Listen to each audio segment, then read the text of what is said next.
विज्ञापन दिए हैं, वो कितना प्रतिशत दिया है, ये सब आपको उसमें देना पड़ता है।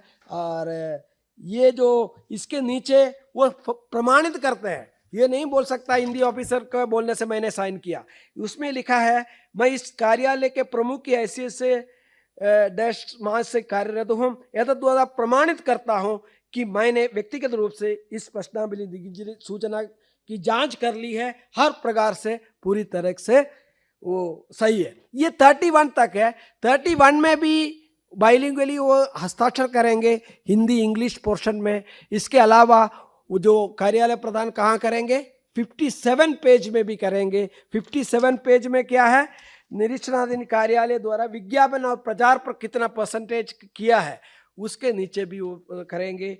और पेज मैंने 31 तक वाला 57 का कहा, और 32 से 44 तक परिभाषा के बारे में कहा, और 48 से 50 तक मुख्यालय के प्रतिनिधि के लिए प्रश्नावली है, आंचलिक कार्यालय के प्रतिनिधि के लिए प्रश्नावली है।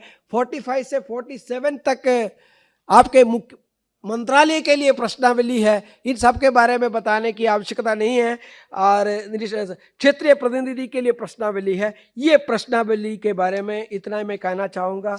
आपको कुछ पूछना है तो मैं ये कहना चाहूँगा, पहला जो खंड है, 9 खंडों का ये किया है। पहला खंड 20 जनवरी 1987 को दिया था, राष्ट्रपति को समर्पित किया था।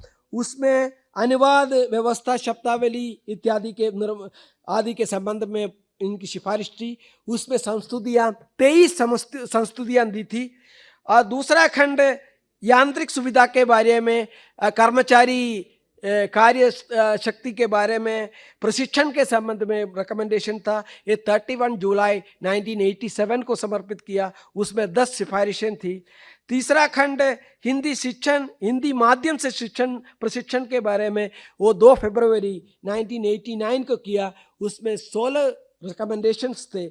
चौथा खंड कार्यालय उपक्रमों में हिंदी की स्थिति के बारे में है, वो 19 नवंबर 1989 में दिया। इसमें 21 सुझाव थे।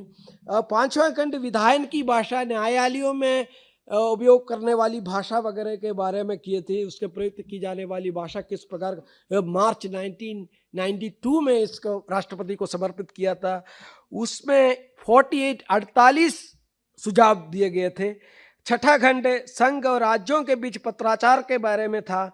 ये 27 नवंबर को दिया था 97 में। उसमें 35 रिकमेंडेशंस थे।